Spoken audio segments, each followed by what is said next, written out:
Ciertamente de parte de ellos, Él es blasfemado, pero por vosotros es glorificado.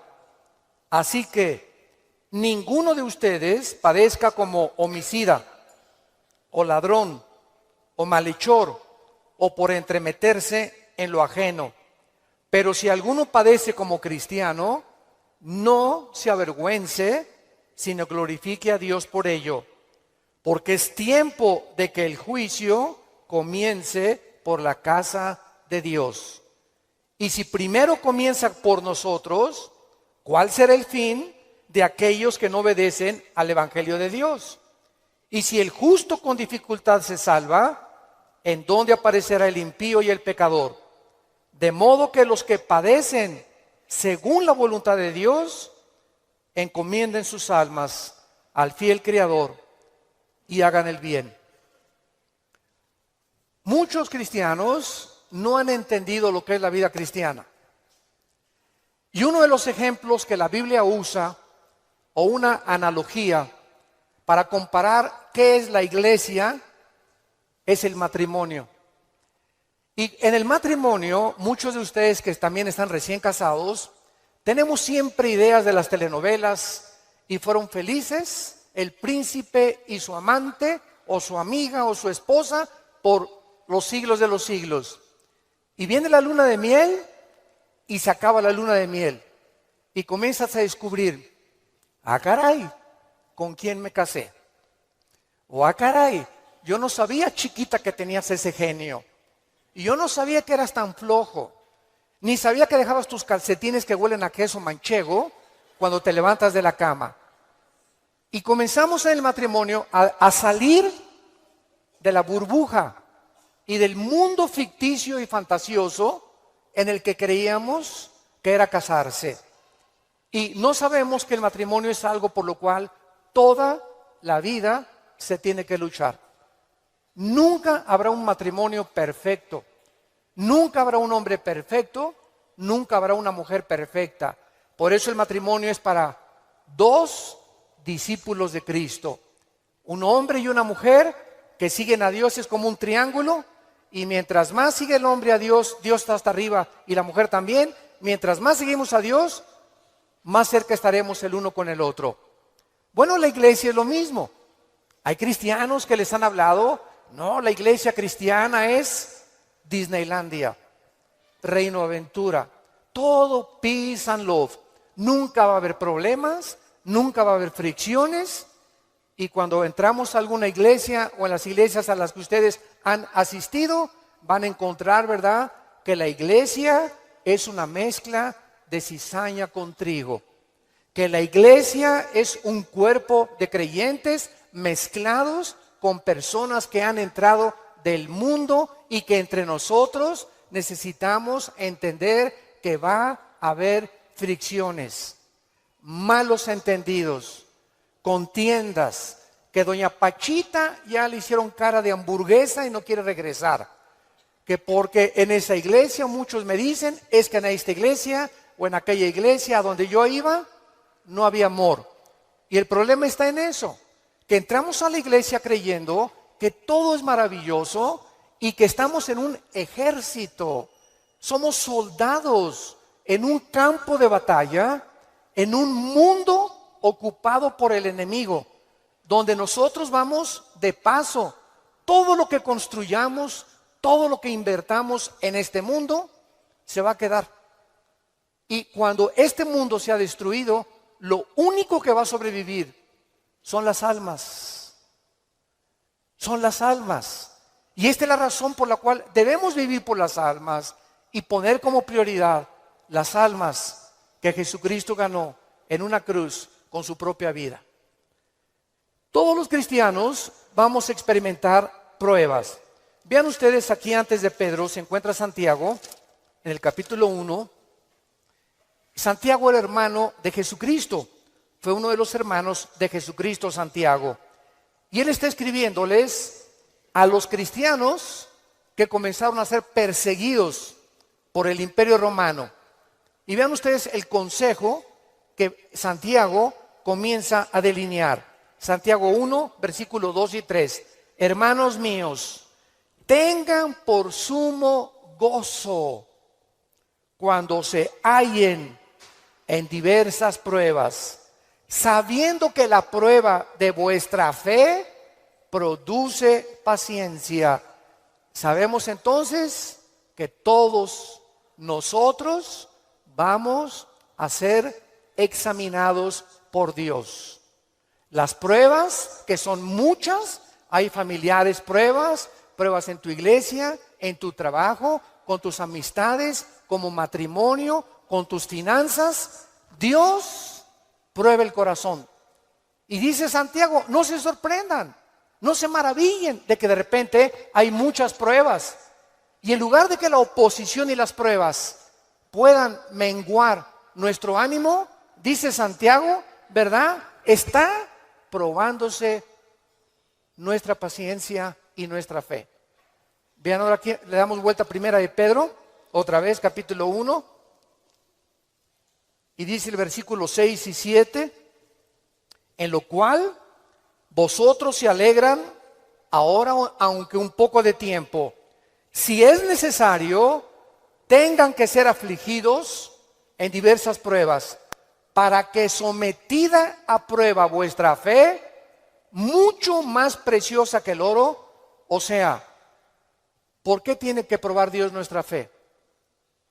Porque es lo más valioso que Dios nos ha regalado. Lo más grande que tenemos es la fe. Y si queremos agradar a Dios, lo tenemos que agradar a través de la fe. Porque sin fe es imposible agradar a Dios. Por lo cual tenemos que entender por qué vienen pruebas, por qué me robaron mi coche, por qué tuve este problema con mi esposa, por qué este problema con mis hijos, por qué este problema en la iglesia, por qué este problema en el trabajo, por qué está el mundo ahorita como una olla hirviendo, donde las naciones están a un punto de una conflagración internacional. Aunque sabemos bíblicamente que si explota una guerra en Europa o en el Medio Oriente, no es todavía la tercera guerra mundial. En estos últimos meses, todas las invitaciones que he recibido han sido en radio, en televisión, con iglesias, con alianzas de pastores, para explicarles que esta guerra no es la tercera guerra mundial, que la Biblia nos habla claramente que falta mucho para la tercera guerra mundial y que este es lo que va a pavimentar el camino para el surgimiento del anticristo en el Medio Oriente. Entonces, estas pruebas, dice la Biblia, son importantes porque nuestra fe es la que tiene que ser probada. Ya sea en el trabajo, en la escuela, en el vecindario, etcétera, etcétera, estamos rodeados de personas que no les caes bien porque eres cristiano. Estás rodeado de amigos que cuando les comienzas a decir que eres cristiano, te van a comenzar a perseguir y a burlar. Porque el mundo está bajo el control del maligno y nosotros vamos de paso nada más. Somos un ejército que venimos a resistir al mal. No nos mandó Dios a terminar con el mal. Nos mandó a resistir hasta que Cristo venga. Se acabarán entonces las guerras y podremos recibir las coronas de gloria. Ahora muy bien, en esta sección se nos advierte, en la de Primera de Pedro, acerca de otra prueba. Regresamos al capítulo 4, Primera de 4, versículo 12. Y esta prueba es especial, porque le llama el Espíritu Santo fuego de prueba. ¿Qué hace el fuego? ¿Qué hace el fuego? Purifica. El fuego purifica y saca el verdadero valor. Las pruebas que nos vienen a nosotros es precisamente cuando un maestro no te hace exámenes. ¿Cómo vas a ver el maestro si tú estás calificado para pasar a la preparatoria? Forzosamente tenemos que ser examinados, ¿verdad? Con pruebas. Ahora tú te puedes preguntar, ¿qué Dios no sabe si voy a pasar o no voy a pasar la prueba? ¿Para qué nos hace pruebas Dios? Los maestros, yo entiendo que es para saber el coeficiente intelectual o la intelectualidad o el conocimiento que tienen los alumnos. Pero Dios, ¿por qué nos prueba? ¿Cuál es la respuesta? Dios sabe lo que hay en tu corazón. pero Él quiere que nosotros sepamos lo que hay en nuestro corazón. Que descubramos a través de las pruebas cuánta maldad hay dentro de nosotros. Cuántas cosas hay dentro de nosotros que necesitan ser quemadas todos los días. ¿Cuántas cosas hay dentro de nosotros? Porque aunque seamos cristianos, seguimos teniendo el potencial de ir en contra de las leyes de Dios. Por eso dice en Gálatas 5, las obras de la carne son esto y esto y esto: fornicación, adulterio, borracheras, drogadicto, hechicerías, ocultismo, etcétera, etcétera. Un cristiano puede caer en las cosas que él practicaba antes de que fuera cristiano, si el cristiano abandona a Dios. Y cuando descubrimos la maldad que hay dentro de nosotros, ¿qué podemos hacer? Gritar como Pablo en Romanos 7: miserable de mí, en mí no mora el bien. El bien que quiero hacer no lo hago, lo que no quiero hacer, eso hago. Entonces encuentro que en mi mente me dice: no fumes. El cigarro te va a molar los dientes, la lengua, la faringe, el esófago, la tráquea, los pulmones, el corazón. ¿Y por qué sigo fumando? Veo otra ley. Mi mente me dice: estás mal, pero mi corazón me dice: hazlo. Y mi carne le gana a mi razonamiento. Y entonces Pablo dice: miserable de mí, y dichosos los que han descubierto esto. Oh Dios mío, ¿por qué volví otra vez a prender el canal de la pornografía? Yo no quería ver esa pornografía. ¿Por qué caí ayer con mis amigos y me emborraché la semana pasada? Soy cristiano, ¿por qué lo hice? ¿Por qué le grité a mi esposa como le debía haber gritado, no debía haberle gritado? ¿Por qué lo hice? Y qué mal nos sentimos cuando comenzamos a descubrir esa maldad. Y qué buen síntoma es que digas: ¿por qué lo hice? Eso muestra que tenemos al Espíritu Santo, que nos está redarguyendo, que nos está diciendo: esto que hiciste está mal. Antes lo hacías y no te importaba y te dormías ni pedías perdón. Pero ahora, cuando pecamos, nos damos cuenta, nos entristecemos, nos llenamos de una ansiedad tremenda en el corazón, porque no tenemos paz. Es la paz que nos quita Dios hasta que vengamos a la cruz y le pidamos perdón, y la sangre de Cristo nos limpia de todo pecado. Pero esta es la razón por la cual las pruebas Dios nos las manda, para que vayamos evaluándonos honesta, íntegra y sinceramente en qué nivel nos encontramos de espiritualidad.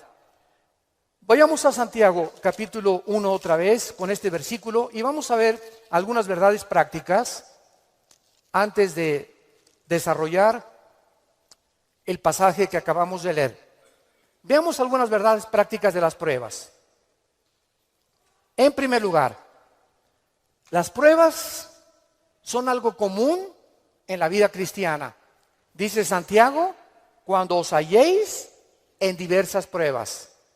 En segundo lugar, estas pruebas, van a venir en diferentes categorías.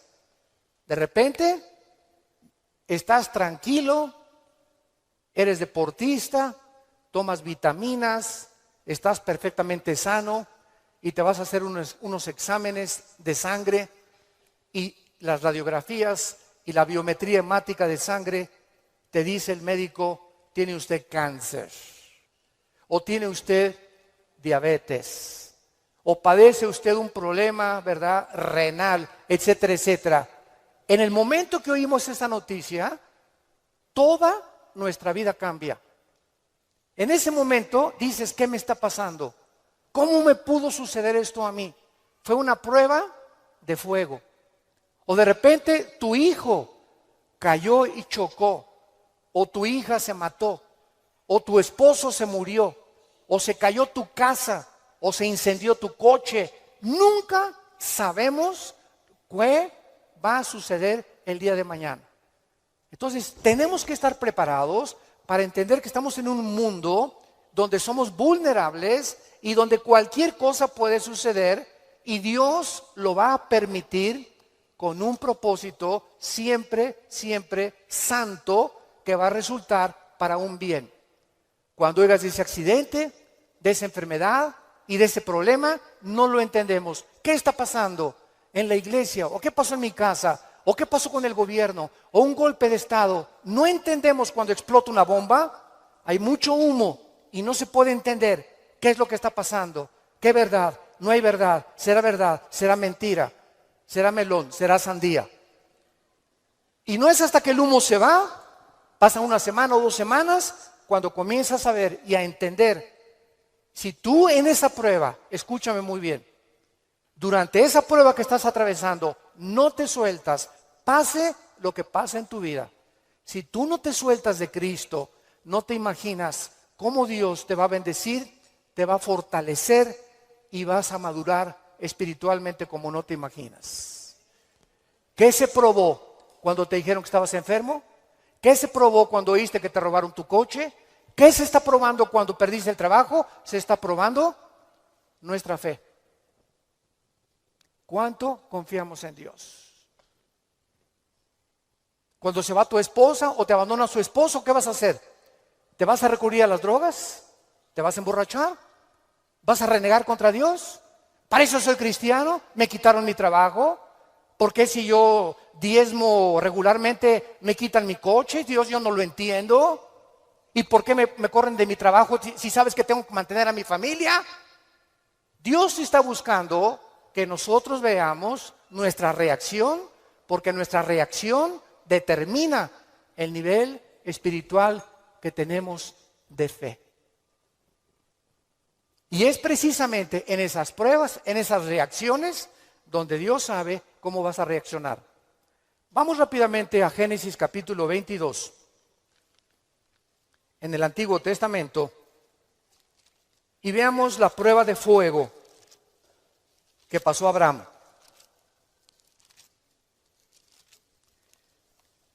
Abraham ya era un hombre maduro,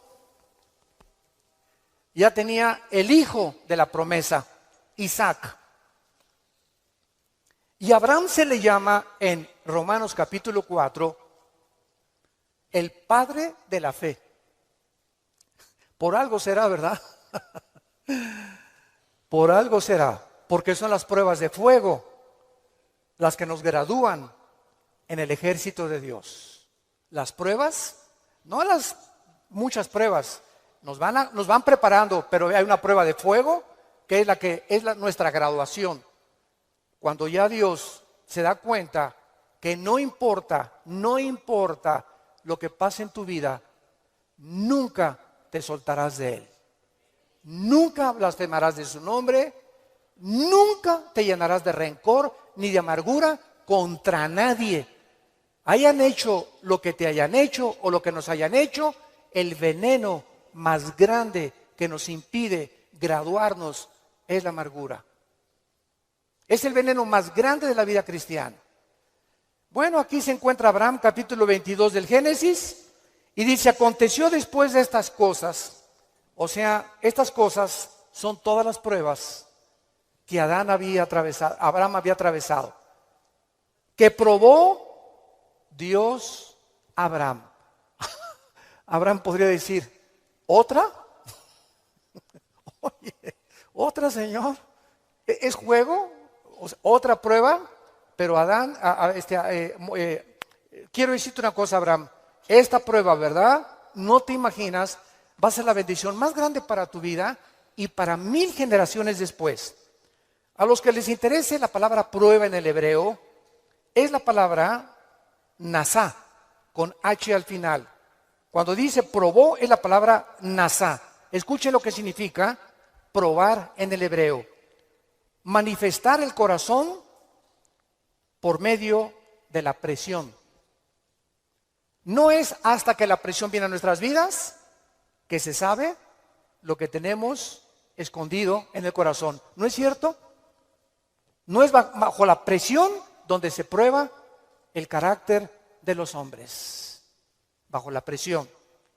Dice la Biblia, esto es lo que Dios quería hacer. Poner presión en Abraham para darnos un ejemplo a nosotros de cómo reaccionar. ¿Y cuál fue la prueba de fuego que Dios le puso a Abraham? Dame a tu hijo Isaac. Versículo 2. Señor, no te oí bien. Creo que me está fallando el oído. ¿Qué dijiste? Que me des a tu hijo. Señor, ¿estás bien? ¿No dices un mejoral? ¿Me estás hablando? ¿Eres tú? ¿No será un demonio el que me estará hablando? Señor, tú me dijiste que este hijo era el hijo de la promesa, no era Ismael. Tú me prometiste que era Isaac y la semilla de Isaac, el esperma de Isaac, la descendencia de Isaac, donde el Mesías, el Salvador que has prometido, iba a venir. ¿Cómo me lo pides? ¿Y cuál es la respuesta de Isaías 55, 8 y 9? Mis pensamientos no son vuestros pensamientos, y mis caminos no son vuestros caminos, ovejas santas, amadas de Dios. Así como los cielos son más altos que la tierra y mis pensamientos más altos que ustedes, así es como yo tengo que pensar para que ustedes comiencen a entender que yo no pienso como ustedes y que la fe es mantenerte de pie y seguir creyendo aunque no haya explicación inmediata. Señor, no entiendo qué pasó con mi casa, no entiendo por qué perdí el trabajo, no entiendo lo que está pasando, no entiendo esto, no entiendo aquello, pero como dijo Job, aunque tú me matares, seguiré confiando en ti. Y seguiré esperando y sabiendo que cuando se disipe el humo y entienda tus caminos, tienes algo mejor para mi vida. Esa es la fe. ¿Y qué hizo Abraham? No abrió la boca, no discutió. No vemos aquí que se puso al brinco con Dios. Abraham, Isaac, ven hijo mío. Muchachos, los siervos de Abraham, traigan la leña. Y entonces los dejó ahí en el monte a los siervos y agarró a Isaac y comenzaron a subir al monte Moriah. Escuchen, el monte Moriah fue donde Dios no perdonó a su hijo. Dios perdonó a Isaac, pero Dios no perdonó en el mismo monte a su hijo Jesucristo 4000 años después. Y cuando iban camino al monte, le dice Isaac a Abraham: Padre, ¿dónde está el sacrificio? Y Abraham no le dice nada. Dios proveerá. Y entonces se acuesta Isaac y lo amarra a Abraham, y cuando levanta la mano, dice el versículo 10 y el versículo 11, y extendió Abraham su mano y tomó el cuchillo para degollar a su hijo. Entonces el ángel de Jehová le dio voces desde el cielo y dijo: Abraham, Abraham. Y él respondió: heme aquí. Y dijo: no extiendas tu mano sobre el muchacho, ni le hagas nada, porque ya conozco que temes a Dios, por cuanto no me rehusaste darme a tu hijo. Dios, síganme con cuidado, no estaba buscando el sacrificio de Isaac. Dios estaba buscando el sacrificio de las emociones y los sentimientos de Abraham.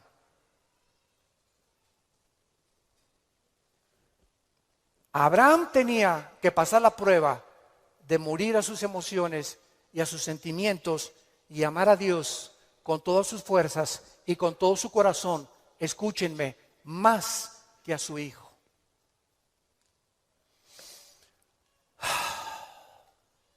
En el Nuevo Testamento se acercaron a Cristo, se los voy a explicar con más detalles, y le dijeron: ¿cuál es el más grande mandamiento? Y contestó Jesucristo: amarás a Dios con todo tu corazón, con todas tus fuerzas y con toda tu alma, y a tu prójimo como a ti mismo. Muy bien, hace algunos años yo le pregunté, orando le pregunté a Dios, porque alguien, ¿verdad?, me metió una idea satánica, un ateo, en un hotel. Me acuerdo que se acercó y me dice: oiga, señor Alducin, el Dios que ustedes adoran es un misógeno, es un ególatra, es un Dios que solamente busca a Él, a Él, a Él. Que nada más dice, ámame a mí con todo tu corazón, más que a tu esposa, más que a tus hijos. ¿Cómo puede ser esto posible? Me dijo este ateo. ¿Cómo puede usted reconciliar a un Dios que nos diga que lo amemos más a Él que a la propia familia? Y entonces me fui muy confundido. Me comenzó a dar vuelta, porque en ese momento me quedé así, ¿verdad? Le dije, ¿sabe una cosa? Voy a orar y le prometo que voy a buscar una respuesta de Dios. Nadie me había hecho nunca ese ataque a mi fe. Entonces pasó como unas 2 semanas, me puse a orar, ayuné como 2 días buscando esta respuesta y fue tan clara de parte de Dios. Y el Señor me mostró en la Biblia lo siguiente. Mira, hijo, me dice Dios, cuando yo les pido a ustedes, ámenme con todo mi corazón y con toda mi mente, ¿saben por qué se los pido? Porque tu mamá, tu esposa y tus hijos y tu perro Fido y tu cotorro y lo que más amas en tu vida y tu jarrón chino y la casa que tienes y que la amas, todo lo vas a perder y al final de tu vida te vas a quedar solo. Todos nos quedamos solos al final de la vida. Los hijos se tienen que ir, si no se casan, se mueren, la esposa tiene que morir, él tiene que morir, escúchame muy bien. Y si tú tenías todos tus afectos en tu hijo que se fue, o en tu esposo que se fue, o en tu perro que te quitaron, cuando se vaya tu hijo, cuando te quiten a tu esposo, cuando te abandone tu mujer, te vas a hundir porque no tendrás las fuerzas de seguir viviendo. Pero cuando amas a Dios con todo tu corazón y con toda tu alma y pierdes algo por acá y pierdes algo por acá y pierdes esto y por acá, ese amor que tú le tienes a Dios es el que nos sostendrá para seguir viviendo con Él, con las fuerzas de seguirlo amando. Denle gloria a Dios, de verdad.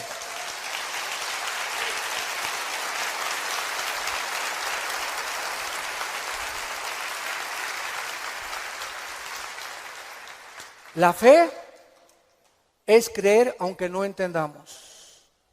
Si Dios lo dijo, tiene una razón.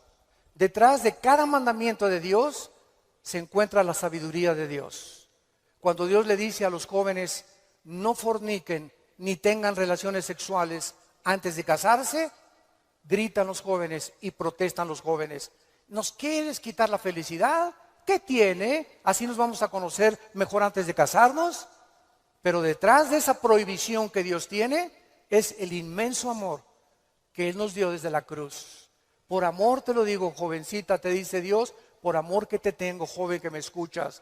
Tú no te imaginas las consecuencias de la fornicación.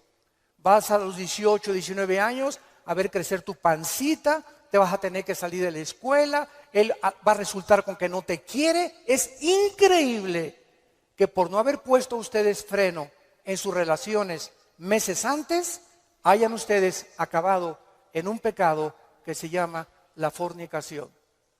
Dios es sabio y nos dice a los casados, no cometerás adulterio. Dice Salomón en Proverbios 6, versículo 32, el que comete adulterio es falto de entendimiento, corrompe su alma el que tal hace. El que comete adulterio echa a perder su matrimonio, sus hijos, los celos, la infidelidad, que tarda años en poder levantarse. ¿Y todo por qué? Por tu ego, por tu orgullo, por tu vanidad de querer irte con una muchacha más joven o con otro hombre sin tomar en cuenta a tu propia familia. Es el ego siempre el enemigo de nuestro Dios. Dios sabe por qué nos da las provisiones que nos da, porque nos ama y quiere lo mejor para nuestra vida. Y finalmente aquí en estas verdades prácticas en Santiago encontramos también, ¿verdad?, que las pruebas prueban la fe que tenemos y la fe nos muestra cuánto confiamos en Dios.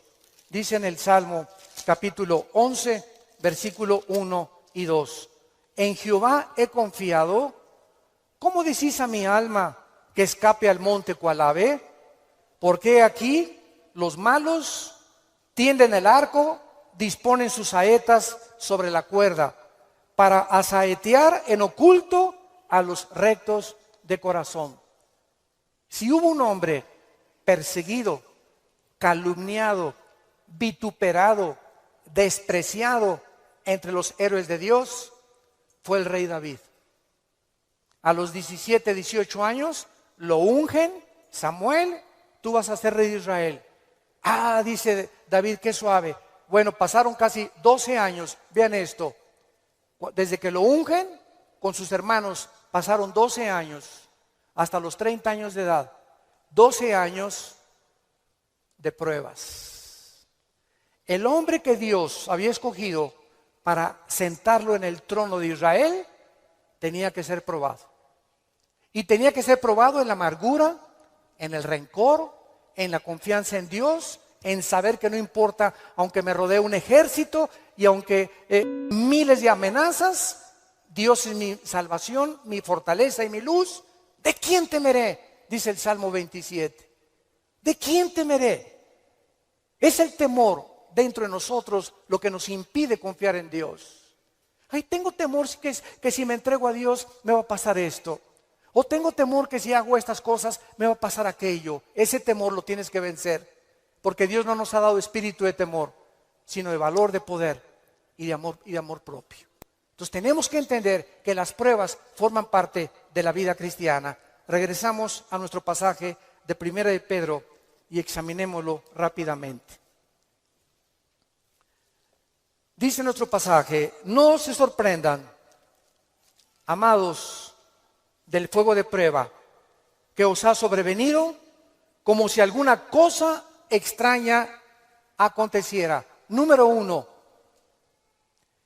se nos advierte cómo no debemos de reaccionar. Con sorpresa. No debemos reaccionar con sorpresa. No puedo creer lo que me está pasando. Más te vale que lo creas. No puedo creer que mi noviecita me dijo que yo me parecía a John Travolta, hermano, y me dejó por otro y se fue. No lo puedo creer. No puedo creer que mi esposo me haya abandonado. No puedo creer que este negocio haya caído. No puedo creer, yo fui fiel en mi trabajo y me corrieron, hermano, del trabajo. No lo puedo creer. Más te vale que lo sigamos creyendo. No nos sorprendamos, es una prueba.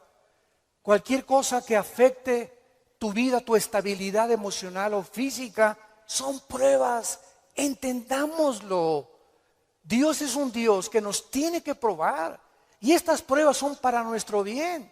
Y vamos a descubrir en las pruebas que Él es real, que Él sana, que Él restituye, que Él vindica, que la oruga y el saltón te robaron, Dios te lo va a devolver 10 veces más.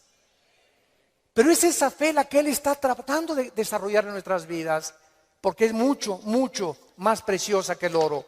Dice en 1 de Pedro 5:10, mas el Dios de toda gracia, que nos llamó a su gloria eterna en Jesucristo, escuchen bien, santos de Dios, después que hayáis padecido, ¿cuánto tiempo? No toda la vida es la Inquisición por el amor de Dios. No toda la vida como llegó una hermana, ay, pastor, ¿qué le pasa a doña Chole? Pues sigo con pruebas. Hermana, tengo 5 años que la conozco y usted ya le ganó a Job. No me diga que en 5 años Dios no la ha dejado descansar. Ese no es el Dios que servimos. Dice claramente que las pruebas son temporales, de vez en cuando Él cree conveniente que la necesitamos atravesar. Después que hayáis padecido un poco de tiempo, vean ustedes el propósito. Él mismo os perfeccione, afirme, fortalezca y establezca después de las pruebas.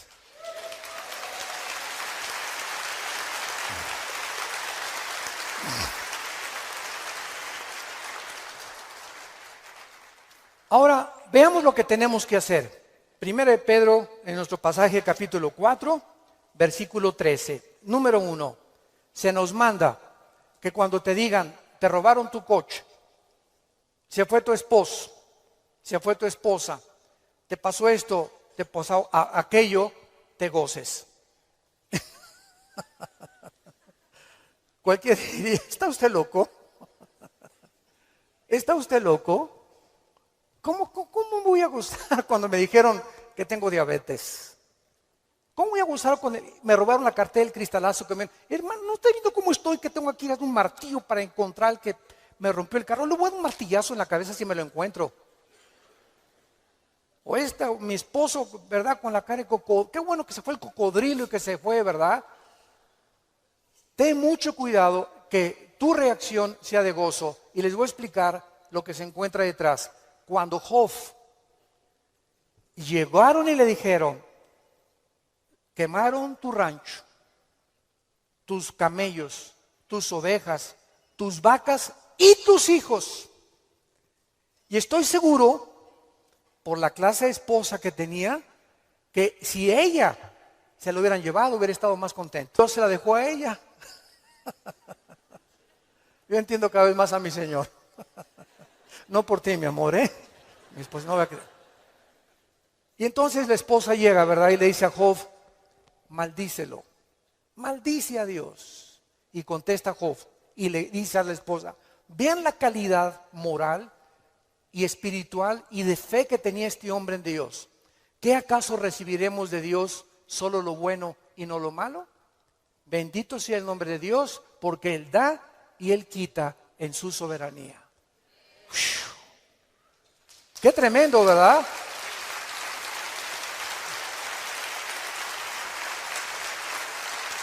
Qué tremendo. Entonces, en ese momento, cuando somos asaltados por dudas y malas noticias, en otras palabras, porque son malas noticias, en ese momento tengamos mucho cuidado de no permitirle a nuestro corazón que nos gobierne la lengua, porque de la abundancia del corazón habla la boca. Entonces, en lugar de preferir maldiciones o acusaciones, o eres tú Dios, o compartirlo con otras personas, híncate. Filipenses 4, 6 y 7. Híncate y dale a conocer a Dios. Señor, no entiendo lo que está pasando. No entiendo por qué me pasó esto. ¿Por qué esta enfermedad? Oh Dios, no entiendo, pero quiero seguir confiando en ti. Solo te pido que mientras esto pasa y no lo entiendas, me fortalezcas y me muestres la razón para que yo pueda seguir bendiciéndote y adorándote. Es el tiempo más difícil de nuestra vida cuando no entendemos lo que está pasando. Vamos rápido a 2 Corintios capítulo 12. 2 Corintios capítulo 12 y veamos lo que le pasó al apóstol Pablo y la forma como él reaccionó. 2 Corintios 12.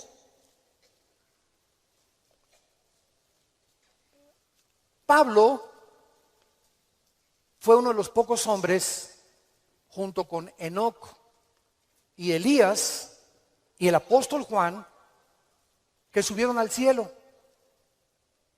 En el Nuevo Testamento, Pablo y Juan fueron los dos únicos apóstoles que subieron al cielo sin morir. Fueron sacados de su cuerpo espiritualmente. Y Pablo lo llevó Dios al tercer cielo, donde habita Dios. Y cuando Pablo regresó a la tierra, su espíritu salió de su cuerpo y su espíritu volvió a entrar a su cuerpo. Pablo dice que lo que él oyó allá en el cielo y lo que él vio, no había palabras humanas para poder describirlo. Y como fue una experiencia tan impresionante, pero tan grande, que cabía la posibilidad, dada la naturaleza humana pecaminosa que aún tenemos, Dios tuvo que darle una prueba a Pablo y ponerle un aguijón en su cuerpo físico, alguna enfermedad. Y esta enfermedad no sabemos qué es. Algunos han especulado que era algún problema oftalmológico, porque dicen Gálatas, mira con cuán grandes letras les escribo. Bueno, no sabemos, ¿no? Entonces Pablo tenía algo en su cuerpo que lo atormentaba y se hincó delante de Dios y le dijo: Señor, quítame este aguijón. No, Pablo. Señor, te ruego, quítamelo. No, Pablo. Señor, te lo imploro como de corazón. Si quieres me voy a la villa y de vuelta de rodillas. Hago lo que tú quieras, quítame este aguijón. Y Dios le contesta y le dice en el versículo 9: Y el Señor me ha dicho, bástate mi gracia. ¿Por qué? Porque mi poder, y lo traduzco en el original griego, está en presente continuo. Mi poder se está perfeccionando a través de esta dolencia física que he permitido que tú tengas. Mi poder se está perfeccionando mientras tú estás sufriendo esta enfermedad en la que estás atravesando. Y entonces Pablo, cuando entiende detrás de lo que no entendía, por qué Dios permite eso en su vida, contesta Pablo y dice, por tanto, de buena gana me gloriaré más en mis debilidades para que repose sobre mí el poder de Cristo. Muchos de ustedes lo conocen. Bueno, su esposa es mexicana, de Chihuahua. Y estuvimos ahí como una hora mi esposa y yo y nuestros 3 hijos compartiendo con ellos en una iglesia de Dallas, y nos querían conocer también a nosotros, bueno, que también conocían nuestro ministerio, etcétera, etcétera. Y cuando yo me acerqué a abrazarlo, a este muchacho, ¿de dónde lo agarro? Nunca había tenido esa impresión, me quedé como paralizado, ¿qué hago, no? Y él me hacía así, bueno, pues entonces como un costal, ¿verdad? Lo agarré y lo hice así, y me dice, levántame, y le comencé a hacer así. Y entonces le pregunté y le dije, sinceramente, platicando con él, ¿por qué nos dijiste que quién era feliz? Y entonces en la reunión que él tuvo, le preguntó a la gente, ¿quién de ustedes es feliz? Y muchos que estaban, yo sí o no. Y me dice, yo les quiero contestar algo. Dios permitió que naciera sin brazos y sin piernas para que yo fuera un testimonio que la felicidad no se encuentra en estar completo, sino en tener el poder de Dios viviendo en tu vida.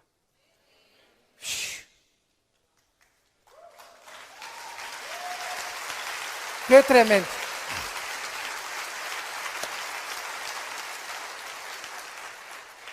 Mi esposa y yo nos bañamos de lágrimas.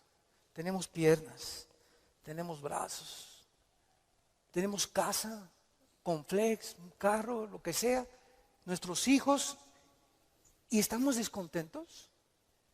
Teniendo contentamiento, teniendo sustento y abrigo, estemos contentos porque estamos vivos. Nosotros estamos completos y él era más feliz que la mitad de los que fueron a escucharlo. Él riéndose, y era una felicidad, ¿no es cierto, Marta? Un gozo sincero. Él no estaba fingiendo, él estaba lleno del poder de Dios. Y transmitía en sus ojos esa paz, ese contentamiento, esa aceptación.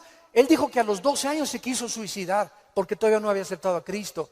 Y se metió y dice, ¿cómo me suicido? ¿Con qué? Ni modo que agarre una pistola y le haga así, ¿verdad? Se metió a la tina del baño y con la boca abrió la llave y se quería morir ahogado.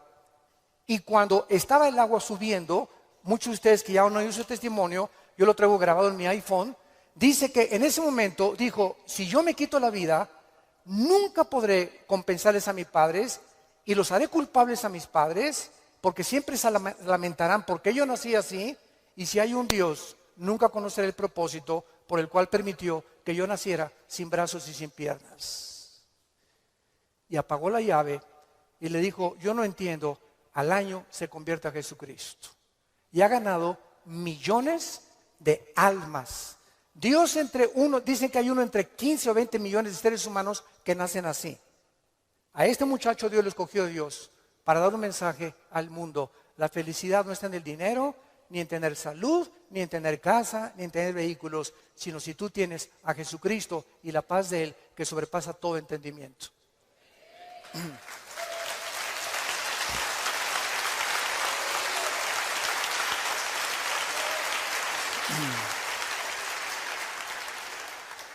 Y finalmente regresamos a nuestro pasaje de 1 de Pedro capítulo 4, dice así, gócense, versículo 13, por cuanto son participantes de los padecimientos de Cristo, para que también en la revelación de su gloria se gocen con grande alegría.